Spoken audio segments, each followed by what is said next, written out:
வெற்றிவேல் முருகனுக்கு அரோஹரா சைராம். வணக்கம். இன்றைய வீடியோ பதிவில் மகா சிவராத்திரி நான் எங்கள் வீட்டில் இப்படி வழிபாடு செய்தேன்றதும், எங்கள் வீட்டுக்கு பக்கத்தில் இருக்கக்கூடிய ஈஸ்வர பெருமாள் கோவில், அதாவது மேகநாதர் கோவிலில் வந்து நான் போயிருந்தேன். அங்கே என்னென்னலாம் நடந்தது, ஈசன் என்ன அற்புதங்கள்லாம் நிகழ்த்தினார் அப்படின்றத இந்த பதிவில் வந்து பார்க்க போகிறீங்க.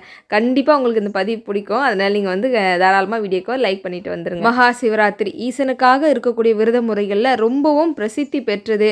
ஈசனுடைய அருளை முழுமையாக நமக்கு பெற்றுத்தரக்கூடிய ஒரு விரத நாள் அப்படின்னா மகா சிவராத்திரியே சொல்லலாம். அதனால நம்ம வீட்டில இருந்து வழிபாடு செய்தாலும் கூட 4 கால பூஜையில் ஏதாவது ஒரு கால பூஜையிலாவது நம்ம கோவிலுக்கு போயிட்டு வர்றது ரொம்ப சிறப்பானது. நான் அப்படிதான் எங்கள் வீட்டுக்கு பக்கத்தில் மேலக்கொட்டியூரில் இருக்கக்கூடிய மேகநாதீஸ்வரரை பார்க்கணும் அப்படின்னு தான் வந்திருக்கேன். வருடந்தோறுமே தவறாமல் நான் இங்கே வந்துடுவேன். அந்த முதல் கால பூஜையை நான் இங்கே பார்த்தேன் அப்படின்னா தான் எனக்கு மனசுக்கு அப்படி ஒரு நிறைவு. அது மட்டும் இல்லைங்க, தமிழ்நாட்டிலேயே இங்கே மட்டும்தான் வந்து பார்த்திங்கன்னா தெப்ப உற்சவம் வந்து ரொம்ப சிறப்பாக வந்து நடைபெறும். ரிஷப வாகனத்தில் அம்மையப்பன் வந்து அழகாக காட்சி கொடுக்குறாங்க. இங்கே இந்த இடத்துல வந்து பார்த்திங்கன்னா வரக்கூடிய பக்தர்கள் எல்லாரும் வந்து தரிசனம் செய்யணுன்றதுக்காகவே இங்கே வந்து அழகாக அலங்காரம் பண்ணி வச்சுருந்தாங்க. போனதுமே வில்வம் வாங்கிட்டு போய் கொடுத்தேன். அவங்க அழகாக கொண்டு போய் ஐயனிடம் வந்து சேர்த்துட்டாங்க. அதுவே எனக்கு பாதி ரொம்ப மகிழ்ச்சியாக இருந்தது. ஈசனை வந்து நல்லபடியாக வழிபாடு செய்துட்டு இப்போ கொஞ்சம் கூட்டம் கம்மியாக தாங்க இருக்குது. ஆனால் போக போக பார்த்திங்கன்னா நிற்கிறது கூட இடம் இருக்கிற அளவுக்கு சரியான கூட்டம். எங்கே இல்லாதவங்களும் நிறைய பேர் வந்து வருவாங்க சிவாலயத்துக்கு வந்து. அதுவும் இங்கே வந்து ரொம்ப பிரசித்தி பெற்ற ஒரு திருக்கோயில் சொல்லலாம். அதாவது மேன்மையை தரும் மேகநாதர். நீங்கள் கேள்விப்பட்டிருக்கீங்களான்னு தெரியல. போன வருடம், அதாவது சென்ற வருடம் வந்து பார்த்திங்கன்னா மயில்சாமி ஐயா வந்து திரைப்பட நடிகராக இருக்கார் இல்லையா, அவர் வந்து இந்த கோவிலுக்கு வந்து போனதுக்கப்புறம் தான் அவருக்கு வந்து இறைவனடியை வந்து சேர்ந்திருப்பார். ஆனால் அவர் ரொம்ப ரொம்ப சிவபக்தராக இருந்தவருக்கு இந்த மாதிரி இருக்கிறவங்களுக்கெல்லாம் இந்த மாதிரி ஒரு இறப்பு வரதெல்லாம் கொடுத்து வச்சுருக்கணும் அப்படின்னு கூட சொல்லலாம். அதே சமயம் ரொம்ப ரொம்ப பிரசித்தி பெற்ற ஒரு திருக்கோவில் அப்படின்னா நம்ம மேகநாதேஸ்வரரை சொல்லலாம். அது மட்டும் இல்லைங்க, வெற்றி வேலாயுத சுவாமியும் இருந்தாருங்க. எனக்கு இந்த பேர் பார்த்தது ரொம்ப ஆச்சரியமாக இருந்தது. நான் நம்ம வேல்மாரல் பூஜையில் அடிக்கடி இந்த வார்த்தையை சொல்வேன், பேர் சொல்லுவேன், கவனிச்சிருப்பீங்களா? வெற்றி வேலாயுத சுவாமி கரோஹரா அப்படின்னு. அந்த பேரில் இங்கே நம்ம முருகர் இருக்கிறத பார்த்தது எனக்கு ரொம்ப மகிழ்ச்சியாக இருந்தது. அங்கே போனதும் பாருங்கள், நம்ம வள்ளியம்மாவை பார்த்த உடனே தேனும் தெனைமாவும் வந்து எந்தம்மா எடுத்துக்கோமா அப்படின்னு சொன்ன மாதிரி இருந்தது. அதனால் பிரசாதம் எடுத்துக்கிட்டு எங்கள் பக்கத்துலேயே கஜலக்ஷ்மி தாயார் இருப்பாங்க. ரொம்ப அம்சமாக இருப்பாங்க அம்மா. கஜலக்ஷ்மி தாயார் இருப்பாங்க, அதுக்கப்புறம் சரஸ்வதி தாயார் இருப்பாங்க, பிள்ளையார் அப்படின்னு தனித்தனி சன்னதிகளோட ரொம்ப சிறப்பாக இருக்கும் இந்த கோவில். சாமியை பார்த்துட்டு வந்ததும் பிரசாதமாக சக்கரவள்ளி கிழங்கு கொடுத்தாங்க. இந்த சிவராத்திரிக்கும் சக்கரவள்ளி கிழங்கும் ஒரு தொடர்பு உண்டு. உங்களுக்கு யாருக்காவது தெரிஞ்சிருக்கு அப்படின்னா கண்டிப்பாக கமெண்ட் பாக்ஸில் சொல்லுங்கள். பிரசாதம் வாங்கி சாப்பிட்டுட்டு இந்த பக்கமாக வந்திருந்தால், அதாவது ஐயனுக்கு வந்து 108 சங்காபிஷேகம் செய்யறதுக்காக வந்து வேள்விகள் நடந்துக்கிட்டு இருக்கு. ரொம்ப சிறப்பான முறையில் வந்து பார்க்குறதுக்கே ரொம்ப பிரம்மாண்டமாக அழகாக. ஏன்னா போன வருடம் இது இந்த மாதிரி செய்யலை. இந்த வருடம் இன்னும் அடுத்த வருடங்கள் இன்னும் சிறப்பாக செய்கிறதுக்கு உண்டான அளவுக்கு அழகாக வந்து ஏற்பாடுகள்லாம் நடந்துகிட்டு இருந்தது. அதெல்லாம் பார்க்குறதுக்கு ரொம்ப சிறப்பாக இருந்தது. கூட்டம் ரொம்ப அதிகமாக வரும்ன்றதுனால இந்த ஸ்க்ரீனில் டிவி வந்து வெளியே வச்சுருந்தாங்க. 2 இடத்துல வச்சுருந்து ரொம்ப சிறப்பாக இருந்தது. ஏன்னா நம்ம சாமியை உள்ளெல்லாம் போய் பார்க்கறதுக்கு வாய்ப்பே கிடையாது. நம்ம வெளியே இருந்தே அழகாக வந்து இந்த ஸ்க்ரீன்லேயே பார்த்துடலாம். பரதநாட்டியம், அதாவது இரவு முழுக்க கண் விழித்திருக்கணும் இல்லையா, அதுக்காக வேண்டி நிறைய கலை நிகழ்ச்சிகள் எல்லாம் வந்து ஏற்பாடு செய்திருக்காங்க போல். கோவிலுக்கு போனதும் அழகாக தரிசனம் எல்லாம் முடிஞ்சிருச்சு. அதுக்கப்புறம் நம்மளால் முடிஞ்சது ஏதாவது கைங்கரியமாக வேலை செய்யலாம் அப்படின்னு சொல்லிட்டு போயிருந்தேன். சரி, அப்போ எல்லாரும் வந்து பூ கட்டிகிட்டு இருந்தாங்க. சரி, நானும் வந்து இந்த வருஷ மாலை வந்து கட்டலாம் அப்படின்னு சொல்லிட்டு போயிட்டு அழகாக நானும் கொஞ்ச நேரம் வந்து கட்டிட்டு வில்வம்லாம் அர்ச்சனைக்காக வந்து சுத்தம் செய்து பிரித்து எடுத்து வச்சு கொடுத்துட்டு எனக்கு கொஞ்சம் மன திருப்தியாக இருந்தது. நம்மளால் முடிஞ்சது ஐயனுக்கு பூ கட்டி கொடுத்தாச்சு. அது எப்படியும் ஐயனுக்கு வந்து சாத்திடுவாங்க அப்படின்ற மாதிரி பால் தயிர் இதெல்லாம் வந்து அங்கே கொண்டு வந்து கொடுத்தாச்சு. இரவு முழுக்கவே இந்த வேலைகள் வந்து நடந்துக்கிட்டே இருக்குங்க. ஏதோ கொஞ்ச நேரம் செய்கிறதெல்லாம் கிடையாது. இரவு முழுக்கவே இந்த வேலைகள் எல்லாமே அப்படி இப்படி நடந்துகிட்ருக்கோம். வரவங்க எல்லாருமே அவங்கவுங்களால முடிஞ்ச உதவிகள்லாம் செய்துட்ருப்பாங்க. ஒரு பக்கம் சமையல் வந்து தடபடலாக நடந்துகிட்ருக்கு. இங்கே வந்து அன்னதானம் வந்து சொல்லவே வேண்டாம், அந்தளவுக்கு ரொம்ப சிறப்பாக வந்து செய்வாங்க. ஆயிரக்கணக்கான மக்கள் இரவு முழுக்க வந்துகிட்டே இருப்பாங்க. எல்லாரும் சாப்பிட்டுட்டு இருப்பாங்க. அந்தளவுக்கு சாப்பாடெல்லாம் ரெடி ஆகிட்டுருக்கு. பார்க்கலாம், நமக்கு பாக்கியாக இருந்தால் கிடைக்கும் இன்றைக்கி சாப்பாடு அப்படின்ற மாதிரி. அது எல்லாம் பார்த்துட்டு இந்த பக்கம் வந்தால் இங்கே கூட நிறைய பேர் இருந்ததோட வந்து வடநாட்டு மாநில மக்கள் வந்து நிறைய பேர் இருக்கிறத என்னால் பார்க்க முடிஞ்சுது. இங்கே பாருங்களேன், ரொம்ப அழகாக நம்ம வேலவன் இல்லாத இடமே இல்லைன்ற மாதிரி வேல் மட்டும் அழகாக பிரதிஷ்டை செய்து வச்சுருந்தாங்க. ரொம்ப சிறப்பாக இருந்தது. இன்னொரு பக்கம் வந்து பார்த்தா அம்மையப்பன் வந்து 2 அலங்காரம் பண்ணிகிட்டு இருக்காங்க. எதற்காக அப்படின்னா தெப்போற்சவம் நடக்க போகுது இல்லையா, அதுக்காக வேண்டி அம்மையப்பரை அழகாக தயார் நிலையில் அழகாக பண்ணிகிட்டு இருக்காங்க. அலங்காரம் பார்க்கவே ரொம்ப சிறப்பாக இருந்தது. இதெல்லாம் நம்ம அப்புறமா வந்து பார்க்கக்கூட முடியாது. இப்போ அலங்காரம் பண்ணும் போதே அழகாக கண்குளிர பார்த்துக்கலாம்ல அப்படின்னு சொல்லி பார்த்துட்டு இருந்தேங்க. அப்போது ஐயனிடம் வந்து நான் ஒன்று கேட்டேன். ஐயனே, நான் என்னால் முடிஞ்சதுன்னு ஒரு பூ கொண்டு வந்திருக்கேன். அது நீங்கள் ஏற்றுப்பீங்களான்னு தெரியல. உள்ள கருவறையில் கொடுக்கறதுக்கெலாம் வாய்ப்பு கிடையாது. ஆனால் என்னுடைய பக்தி உங்களுக்கு பிடிச்சிருக்கு, என்னுடைய விரதம் உங்களுக்கு பிடிச்சிருக்கு அப்படின்னா கண்டிப்பாக இந்த பூ வந்து நீங்கள் ஏற்றுக்கணும் அப்படின்ட்டு நம்ம வீட்டில் ஒரே ஒரு பூ நல்லா கொஞ்சம் பெருசாகவே வர பூத்திருந்ததுங்க. மனோரஞ்சிதம் பூ. அதை எடுத்துகிட்டு வந்தேன். பாருங்கள் எவ்வளோ சேஃப்டியாக டப்பாக்குள்ளே போட்டு கொண்டு வந்திருக்கேன். கொடுக்கலாமா வேண்டாமான்னு கையிலேயே வச்சுக்கிட்டு இருந்தேன். ஏன்னா அலங்காரம் இவ்வளோ அழகாக அலங்காரம் பண்ணுறவங்க இந்த பூ வைப்பாங்களா அப்படின்னு மனசுக்குள்ளே ஒரு எண்ணம்.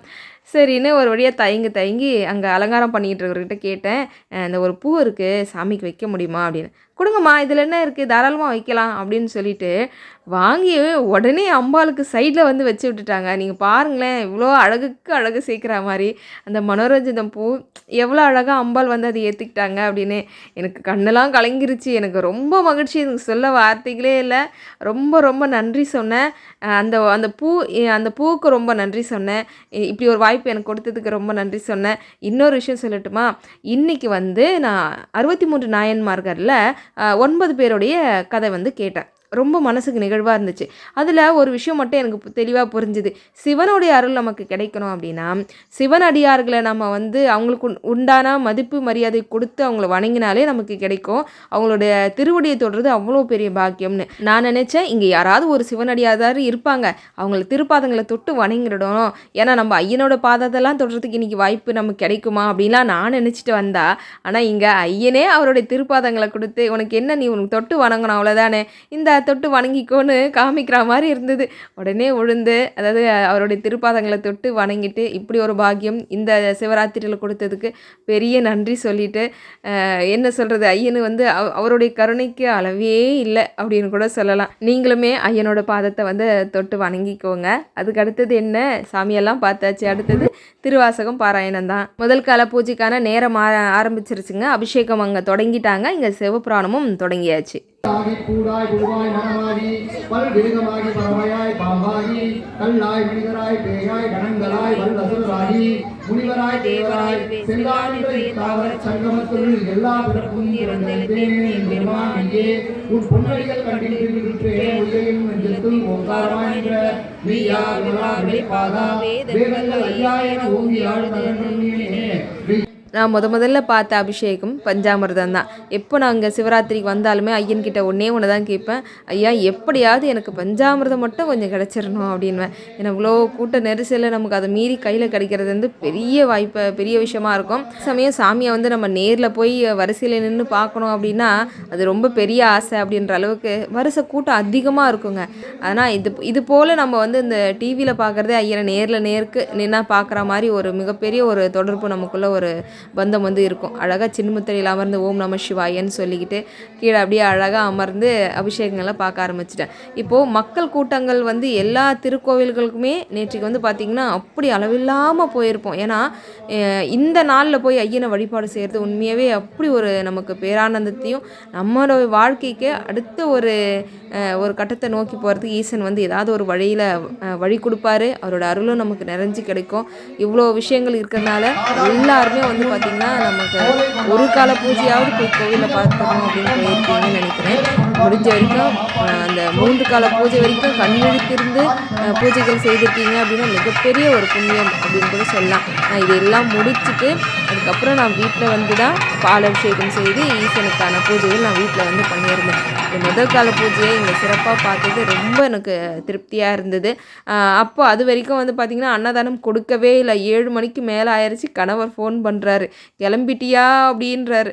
சரி இதுக்கு மேலே நமக்கு வாய்ப்பு இல்லை, எப்போவுமே ஐயன் சாப்பாடு கொடுத்து அனுப்புவார், இன்றைக்கி அவ்வளோதான் போல அப்படின்னு சொல்லி கிளம்பிட்டாங்க.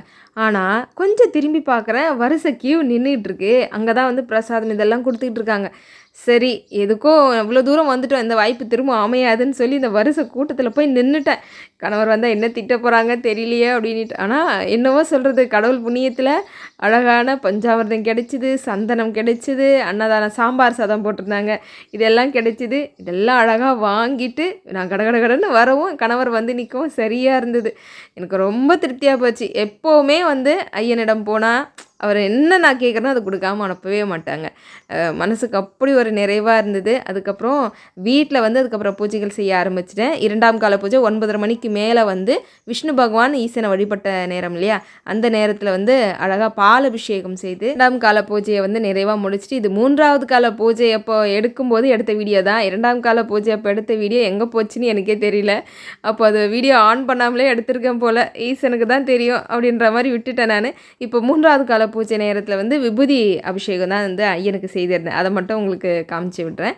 ஏன்னா இதை முடித்த கையோடு தான் நான் வந்து குரூப்பில் எல்லாருக்குமே சொல்லியிருந்தேன். என்னென்னா எல்லோரும் முடிஞ்ச வரைக்கும் தியானம் இருங்க, அதாவது முதுகுத்தண்டை வந்து நேராக நிறுத்தி அமர்ந்து நீங்கள் வந்து தியானம் இருங்க அப்படின்னு சொல்லியிருந்தேன். முடிஞ்ச வரைக்கும் நிறைய பேர் இருந்து அவங்களுடைய அனுபவங்களெல்லாம் சொல்லியிருந்தாங்க. ரொம்ப மனசுக்கு நிறைவாக இருந்தது. நான் அந்த தியானத்தில் உணர்ந்தது ஒரே ஒரு விஷயந்தான். என்ன அப்படின்னா, நம்ம கொஞ்ச நேரம் இப்படி உட்காரும்போது நிமிர்ந்து உட்காரோம் அப்படின்னாலே இடுப்பு வந்து அப்படி நம்மளையும் அறியாமல் குனிஞ்சிருவோம். ஆனால் அந்த அரை மணி நேரம் அந்த இடுப்பு எலும்பு வந்து குனியவே இல்லை. அவ்வளோ அப்படியே நேராக செங்குத்தாக அப்படியே ஸ்ட்ராங்காக நின்னா மாதிரி ஒரு உணர்வை என்னால் உணர முடிஞ்சுது. அதே சமயம் வந்து நம்ம கண்களை மூடி நம்முடைய மூச்சை வந்து நம்ம கவனிக்கணும். ஒரு 10 நிமிஷம் அரை மணி நேரம் அந்த மாதிரி இருக்கும்போது அந்த நேரத்தில் நமக்கு கிடைக்கக்கூடிய அளவில்லாத ஒரு சக்தியானது அந்த பிரபஞ்சத்தின் வழியில் நமக்கு வந்து நம்மளோட உடம்புல வந்து ஈசனுடைய அருள் வந்து நமக்கு இறங்கும். அதே சமயம் வந்து நான் உணர்ந்த விஷயம் என்ன அப்படின்னா, ஐயனுடைய நெற்றிக்கண்ணோட அந்த ஒளி வெளிச்சத்தை வந்து பார்த்த மாதிரி மனசுக்குள்ளே ஒரு பேரானந்தமாக இருந்தது. இதை நிறைய பேர் உணர்ந்திருப்பீங்க. ஒரு சிலருக்கு வந்து இதுதான் முதல் முறையாக செய்கிறீங்க அப்படின்னா அதை உங்களால் உணர முடியாமல் போயிருக்கலாம். ஆனால் தியானம்னு நீங்கள் இருந்த அனைவருக்குமே ஈசனோட அருள் உங்களுக்கு கண்டிப்பாக உங்களோட உடம்புல வந்து இறங்கியிருக்கும். அதில் எந்த விதமான மாற்று கருத்துமே இல்லை. ஈசனோட அருள் வந்து எல்லாருக்கும் பரிபூர்ணமாக கிடச்சிருக்கோம். நானும் எல்லாருக்காகவுமே வேண்டிக்கிட்டேன். உங்களுக்கு ஒரு விஷயம் சொல்லணும்னு நினச்சேன். யாரெல்லாம் நேற்றுக்கு சிவன் கோவிலுக்கு போயிட்டு முருகான்னு சொன்னீங்க, ஏன்னா வாய் ஒய்யாமல் முருகனுக்கு கரோகரான்னு சொல்லிட்டு திடீர்னு ஓம் நம சிவாயன்னும் போது கொஞ்சம் தடுமாற்றமாக இருந்தது. அப்புறமா நான் அண்ணாமலையார் கரோகராவை போட்டுட்டு நல்லபடியாக மகா சிவராத்திரியை வந்து நிறைவாக வந்து முடிச்சாச்சு. அதாவது இன்று மாலை 6 மணியிலிருந்து நாளை மாலை 6 மணி வரைக்கும் அமாவாசை. அடுத்த 2 நாட்களுக்கு அம்பாளுடைய வழிபாட்டு முறையாக வந்து மயான கொலையில் ரொம்ப சிறப்பான முறையில் நடைபெறும்.